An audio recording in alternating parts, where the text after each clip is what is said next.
ملي اردونه غواړي ولختئ. تا خو وار له مخې د ډالرو پلانونه جوړ کړي او د هر ملي اردو ځوان په سر دوی قیمتونه ټاکي. مثلا دغه اوس ورته ویل کیږي چې که چیرته ته یو ځوان لیږي دننه افغانستان ته چې زموږ دپاره هدفي وژنې وکړي د یو ځوان په سر 100 روپۍ درکو. پوهېږي د یو ملي اردو ځوان ارزښت څو دی؟ 15,000 ډالره. ای کاش دوی تاسو لږ زره سمم خرڅ کړي، ای کاش لږ مو قیمته خرڅ کړي. په لیاز د خدای درته وایم یو وخت کې هغه عملیات چې د امریکا نظام کول 4 لکه ډالرو باندې کول، هغه عملیات بلک واټر په 1.5 لک ډالرو کول، اما هماغه عملیات دې لختۍ د اربکیانو د رامنځته کولو په وخت کې په 10,000 ډالره وکړه. ادې اقل په 1 لک خو به دې کړي وه بې وجدانه. که ته زما ملت خرڅوي، که ته زما د خلکو وینې سره لوبې کوي، ادې اقل په ارزانه خو یې مه خرڅوه. که بلک واټر 1.5 لک اخلي د اقل تا خو به 1 لک اخیستې وه. نه پوهېږي ولې؟ ځکه دوی ته د افغانستان د خلکو ارزښت اصلا نشته، ځکه عقده‌ای دي دا خلک. دوی سره ملا لواتت کړي او دوی خپله غواړي فحشا. دوی عقده‌ای دي، دا د افغانانو سره مینه نه لري. بنان زه یو ځل بیا تاسو ته وایم، خپله خبره ټوله راټولوم انشاءالله چې تاسو پې پوه شوي وئ. اربکیان د افغانستان د ملیشو جوړول وه او اربکیان و چې اردو یې بدنامه کړه، اربکیان و چې نظام یې له منځه یوړ. ولې تر ننه پورې هیڅوک 2 خبرې نه کوي، هیڅوک 2 خبرې نه کوي. اول اربکیان چا جوړ کړه؟ دا ځینې خلک چې اوس هم ځان باندې د اربکي تخلص ږدي، خپله اربکیان باید راپورته شي، د ده وینې وڅکي، د ده نه باید پستکی وباسي، ځکه د اربکیانو په سر د ډالرې ووهلې، اما د اربکیانو یې عزت هم لوټ که، د امریکا د اربکیانو یې چې دی غیرت هم لوټ که او د اربکیانو ژوند یې په خپل وطن کې ورتریخ که. دا لختۍ چې اربکیان راویستي او اوس هم د اربکي په نوم افتخار کوي، خپله اربکیان باید دا له منځه یوسي. اربکیانو نه څه رقم استفاده وشوه؟ سم لکه کاغذ تشناب. تر کله پورې چې د امریکا لختۍ په کار وه او د لختۍ اربکیان په کار وه استفاده شوه، خو داسې وختونه راغله چې همدغه اربکیان ګیر پاتې وه. لختۍ سره یې کارډینات کو چې مونږ ګیر پاتې یو، مونږ وژني. لختۍ امریکایانو ته ویلې چې وژني، امریکایانو ویل چې مونږ یې څه کوو؟ کوم میشن شته؟ نه. آیا په درد مو خوري دا خلک؟ نه، خود یې وژني. لختۍ سر وخوځو چې صحیح ده، ټلیفونونه بند شوه. پوهېږئ څومره اربکیانو وژل شوه؟ د دې د خاطره چې نه د دین شو نه د دنیا، په منځ کې پاتې شوه. پس اربکیان باید د دې خلکو نه پوښتنه وکړي، ملي اردو باید د دې خلکو نه پوښتنه وکړي چې کله اردو وه، کله پولیس وه، کله سرحدي ځواکونه وه، په افغانستان کې د ملیشې ولې جوړولې؟ ملیشه خطرناک شی دی. په هر هغه هیواد کې چې ملیشې جوړیږي، معنا دا ده چې د هغې هیواد نظام باید رانسکور شي. په هر هیواد کې کله هم چې په یو هیواد کې ملیشه جوړه شوه، معنا دا ده چې هغه حکومت نور دوام نه کوي، ځکه د ملیشې نه څوک پوښتنه نشي کوی، ځکه ملیشه قراردادي قاتلین دي. پس زه حیران پاتې یم چې نن په ټیک ټاک کې یو څوک راځي د جمهوریت خبرې کوي، په داسې حالت کې چې دننه په افغانستان کې دوی ملیشې جوړې کړې وي، په داسې حالت کې چې دننه په افغانستان کې دوی قراردادي قاتلین رامنځته کړي وه، په داسې حالت کې چې دننه په افغانستان کې دوی د اربکیانو په نوم په زرګونه کورونه ولوټل، په داسې حالت کې چې دننه په افغانستان کې دوی د ملي اردو په وړاندې د اربکیانو د برکته کرکه رامنځته کړه. د اربکیانو نوم تر ټولو بدنامه نوم و. اربکیانو چیرته مبارزه کړې؟ اربکیانو کومه سیمه د وطن ساتلې؟ اربکیانو یوازې هدفي وژنې کولې، هغه وژنې چې د امریکا لخوا به لختۍ ته ویل کېده، لختۍ به اربکیانو ته ویل. دا داسې ده لکه په خپل د کلي په هر ګوټ کې چې ته بدماشان راجمع کړي او بیا د دې بدماشانو مشر ته اوسي، او چې څوک دې بدې راشي بیا ته بدماش ته زنګ وایي چې والا فلانکي ما ته بد راوکته، په چاقو یې ووهه. په افغانستان کې ناامني د اربکیانو د رامنځته کېدو نه وروسته رامنځته شوه. پوهېږئ جالبه خبره دا ده، کله چې تاسو یو سروې ولولئ د اربکیانو د رامنځته کېدو نه وروسته 1 کال وروسته په افغانستان کې د افغانستان د نظام نه 10% کرکه ډیره شوه. په 1 کال کې د اربکیانو د رامنځته کېدلو نه وروسته طالبانو ته د عامو خلکو ورتګ 15% ډیر شو، ځکه اربکي هر څوک رانیو، ته به یې تالاشي کولې، زه به یې تالاشي کولم، هغه نه به یې موبایل اخیسته. داسې وخت به راته چې امریکایانو به اربکیانو ته میشن نه لره او اربکیانو سره سلاګانې وي. اربکیانو به ویل چې ډالر خو بند دي، څه وکړو؟ راځئ لاړ شو سرکونو ته، یو نفر راونیسو، په چاقو یې وهو، ترې نه پیسې واخلو. پس ما ټول جمهوریت تا تباه کړی، زما ټول جمهوریت تا له منځه وړی. نن ته راغلی ما سره خبرې کوي. پس زه یو ځل بیا وایم، که چیرته په ملي اردو کې یاست، که چیرته پولیس یاست، که چیرته کتې خاص یې، هغه انسانان پیدا کوي چا چې اربکیان رامنځته کړي، او د دې انسانانو نه پوښتنه وکړئ چې دا اربکیان تاسو رامنځته کړي د څه شي دپاره و؟ د اربکیانو کار څه شی و؟ د اربکیانو کار دننه په افغانستان کې د وحشت رامنځته کول و. د اربکیانو کار د امریکا فرمایشي قتل کول و. د اربکیانو کار د نظام بدنامول او د ملي اردو په مقابل کې د کرکې رامنځته کول. انشاءالله چې زما په ننني بحث مو سر خلاص شوی. که چیرته بیا هم تاسو غواړئ د دې بحث په ژورو پوه شئ، زه یو ځل بیا تاسو ته یو ریفرنس درکوم، د بلک واټر په نوم کتاب حتمن ولولئ. تاسو په هغې کې قراردادي قاتلین او د دې قاتلینو اړوند پوهېدلی شئ. زه یو ځل بیا هم درته وایم دا ډېره خطرناکه لوبه ده ملګریه. که چیرته زه وغواړم چې د تاسو په سر قراردادي قاتل اوسم، دا اوس تاسو ماته 643 نفره ناست یئ، ستاسو یو راپورته کوم، درته وایم چې وروره ته آماده یې د وطن د خاطر خپل ځان فدا کړې؟ ته ماته وایي چې بالکل آماده یم. زه درته وایم که چیرته وخت راغی ته آماده یې چې لاړ شي افغانستان ته او پنجاب له منځه یوسې، ته ماته وایي چې بالکل آماده یم. زه ستا دا ویډیو اخلم، زم د امریکا کانګرس کې کینم، ورته وایم چې زه ټیک ټاکر یم، ماته دومره خلک ناست دي او دا ویني هر نفر حاضر دی چې که زه ورته امر وکړم دی افغانستان ته لاړ شي. که تاسو ماته ډالرې راکوئ، زه دا ملت مجرد ملت لیږم افغانستان ته. اوس امریکایان چې کله ماته ډالرې راکوي، تاسو 100 وعدې کړي، که په 100 کې مو 50 وتښتېدی زما د خبرې نه، 50 نور پاتې کېږئ او دې 50 نورو ته پوهېږي څه کوم؟ ما به د تا په سر اخیستي 15,000 ډالره، تا ته وایم چې سړي افغانستان ته دې لیږم، ته د پنجاب په مقابل کې مبارزه کوه، زه درته میاشت کې 300 ډالر در لیږم او دا ډالر د خپل جیب نه درکوم. زه غریب سړی یم، یوازې د وطن د خاطره. زه تجارت لرم، هغه تجارت نه دا پیسې راخلم تا ته یې درکوم فی سبیل الله. زه ځکه جهاد نه کوم چې زه تاسو ته پیسې باید وګټم، پس 300 ډالر تاسو ته زه درکوم، تاسو لاړ شئ جهاد وکئ. اوس ته وایي چې دا شکیب څومره ښه سړی دی، خپله تجارت کوي، دې تجارت کې چې څومره ګټه کوي هغه ما ته رالیږي تر څو زه د خپلې کورنۍ مصرف پې وکړم، تر څو موږ دا پاک جهاد مخته یوسو. اما ته د شکیب د کمال نه خبر نه یې چې وار له مخې د تا په سر باندې هره میاشت 50,000 ډالر اخلي او په دې 50,000 ډالرو کې تا ته یوازې 300 درکوي. او کومه جګړه چې ته مخته بیایې دا د وطن جګړه نه ده، دا د ملت جګړه نه ده، دا د خدای جګړه نه ده، بلکې دا د امریکا، د پنجاب، د پاکستان جګړه ده چې لښتۍ تا ته پکې ګپ درکړی. تا ولې ګپ خوړلی؟ ځکه ته فکر کوي چې لښتۍ به دومره بې وجدانه نه وي چې هغه خپل وطن، خدای او ملت د ډالرو دپاره خرڅ کړي. اما لښتۍ بې وجدانه ده. سو دا هغه لوبه ده چې موږ سره دوامداره شوي. ملي اردو د څه شي دپاره دننه په افغانستان کې مبارزه کوله؟ چون کله چې تاسو بلک واټر کتاب لولئ، امریکا ویلي چې ولې موږ ټول عمر کینو افغانستان وساتو، ولې د ملي اردو په واسطه نه ساتو، ولې افغان ونه وژني.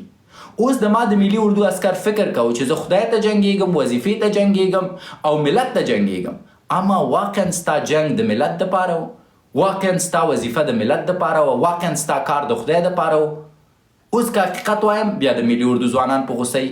لا زه تا نه ملامتوم، زه وایم چې تا خدای، وطن او دندې دپاره مبارزه کوله. اما د تا چې کوم امر راته هغه ستا د پلاستیکي جنرالانو لخوا راته او ستا پلاستیکي جنرال څوک و؟ هغه انسانو چې امریکا روزلی و. اوس به ته راته وایي چې ولاکې در سره ومنم. مثال درکوم، جنرال سمیع سادات چا روزلی و؟ کله چې د افغانستان حکومت سقوط کوه، په اشرف غني ډاکومنټري جوړه نه شوه، په هیچ چا جوړه نه شوه، اما په سمیع سادات ډاکومنټري جوړه شوه.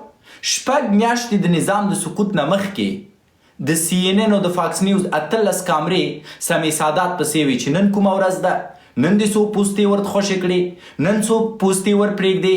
او هغه ډاکومنټري تاسو وګورئ، سمیع سادات لوکس درته امریکایي سګرټ هم پکې وهي، غټ سیګریټ یې راخیستي سر یې ترېنه پرېږي څنګه چل دی څوک یې مړه کړه چېرته لاړ شو اوکې صحیح ده بیا یو امریکایي ورته وایي چې وټس د پلان آل ګډ وی ول فایټ لیټس سی وټس هپن ستا پلاستیکي جنرال د امریکا د جنرال غلام و د امریکا جنرال به ورته وي لشکرګاه کې لاړ شه عملیات وکړه عملیات به یې کول اوس د امریکا جنرال چې کله تا ته وایي چې ته لاړ شه په هلمند کې عملیات وکړه د څه شي دپاره درته وایي مثلا درته وایي د دې دپاره عملیات وکړه چې اسلام ته خدمت وکړي د دې دپاره عملیات وکړه چې وطن ته خدمت وکړي د دې دپاره درته وایي چې هغه د امریکا منافع خوندي وساتي او زه یو ځل بیا دې ته کریډټ ورکوم زه فکر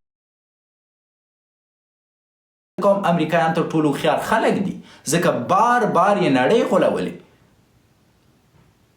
سو جنرال سمیع سادات په کومو میټینګونو کې کېنسته امر چا ورکوه د امریکایانو په میټینګونو کې کېنسته امر د امریکا جنرال ورکوه د امریکا جنرال مستقیم ملي اردو ته امر نشو کوی ځکه ملي اردو خو ویاړلي خلک وه ولې زه ولې د تا امر ومنم اوس که جنرال میلر راغلی و ملي اردو ته یې ویلي و چې لاړ شي په لشکرګاه کې چې دی خپل وطنوال ووژنئ ملي اردو منله نه یې منله سو دلته چې دی سیاسي لوبه کیږي پس جنرال میلر خپل ځان اپډیټ که خپل ټیمو شکل یې راولیږه کوم چې جنرال سادات و میلر خپله مستقیم تا ته نه وي میلر سادات ته وي سادات راته تا ته د میلر پیام درکوو د اسلام د خاورې او د وطن په نوم او تا فکر کو چې او سادات د وطن د خاطره غواړي موږ دا کار وکړو سادات د اسلام د خاطره غواړي موږ دا کار وکړو اما خبر نه وي چې سادات د میلر دپاره غواړي ته دا کار وکړي بنام دا بحثونه باید وشي موږ باید آهسته آهسته پوه شو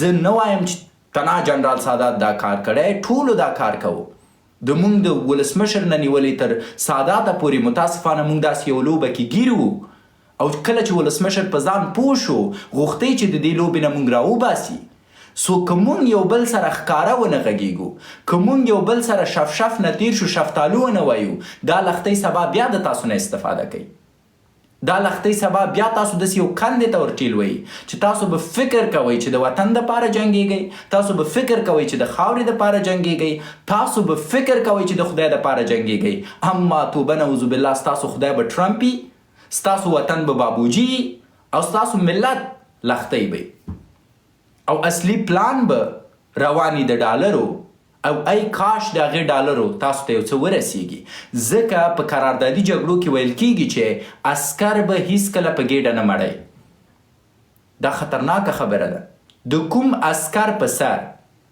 چې دوی په لسګونه زره ډالر اخلي بیرته وایي چې هماغه عسکر به ته په ګېډه نه مړی ځکه که ته د عسکر په ګېډه موړ کې عسکر فکر کوي چې په دې جنګ کې مادیات دي ته که غواړې چې یو عسکر د خپل ځان او تن او مال نه تیر شي ته به هغه ته د وطن نوم ورکوي ته به هغه ته د اسلام نوم ورکوي ته به هغه ته د ملت نوم ورکوي ته که هغه 300 ډالر هم ورکوي هغه عسکر به درته وایي چې نه مړه ګوره د تا سره به پیسې نه وي ته به ورته وایي چې والا خیر د ما لور که وږي پاتې شي خیر ده خو چې تا لور وږي پاتې نه شي تر څو هغه پوه شي چې دا جنګ د پیسو جنګ نه دی پیسې به ټولې ته جیب ته اچې سو د ملي اردو عسکر ټول عمر د وطن دپاره جنګېدلی د اسلام دپاره جنګېدلی د ملت دپاره جنګېدلی په داسې حالت کې چې د ده د جنګ پایله نه وطن و نه اسلام و نه ملت و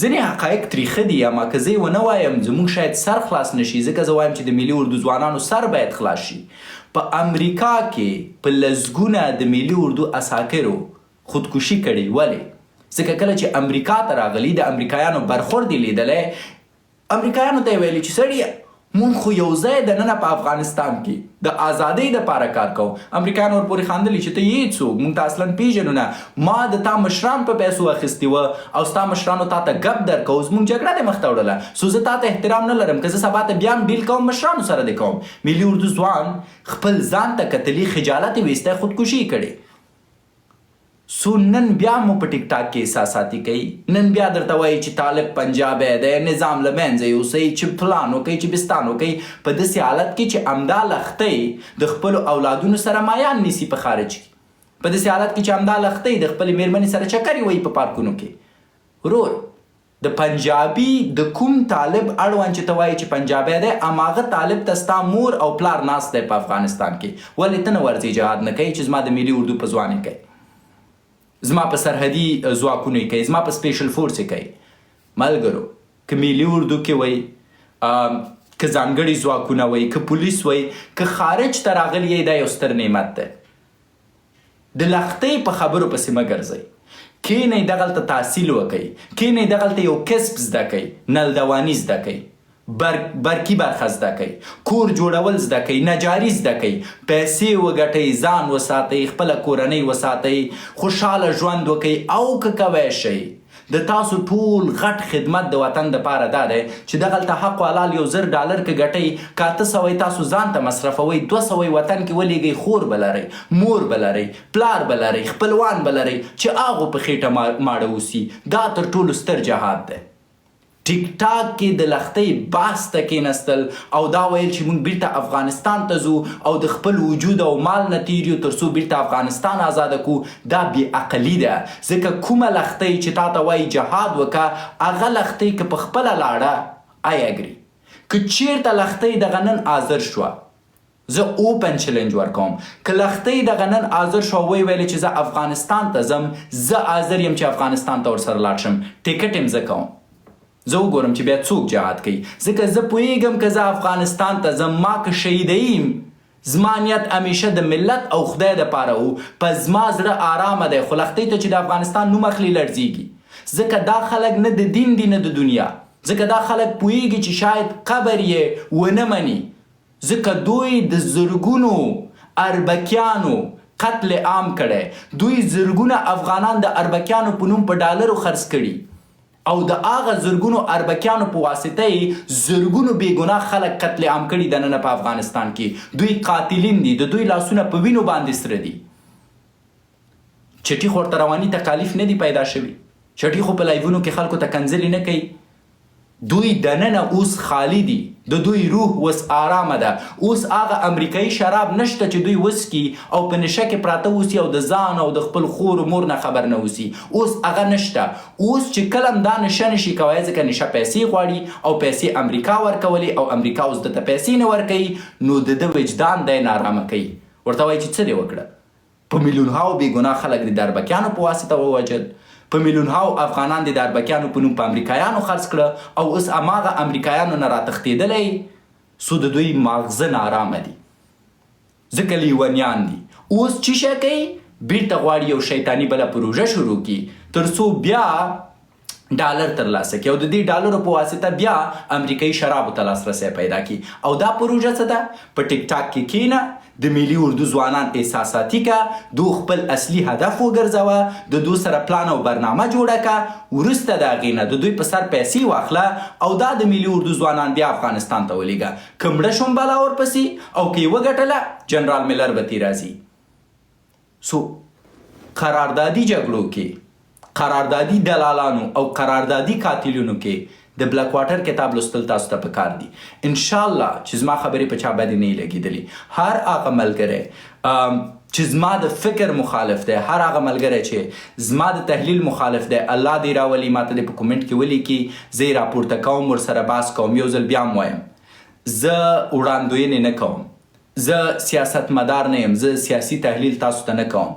زه یوازې ځم، یو څه لولم، انالایز کوم او د هغې انالایز په اساس هغه شارټ نوټونه چې یو چا ویلي او د تجربې او د حقایقو په اساس یې ویلي، هغه شارټ نوټونه یاداشوم، راځم کینم، تاسو ته بیرته هغه درکوم. زه تاسو ته وایم د بلک واټر کتاب که ولولئ، تاسو به د قراردادي دلالانو اړوند پوه شئ. او ما دا کتاب لوستی، شاید تاسو سره وخت نه وي، د کتاب ډېر زیات دی، تقریبا 200 نه ډېرې ورقې دي. نو د کتاب غورچاڼ دا دی کوم چې ما اوس تاسو ته ویلی.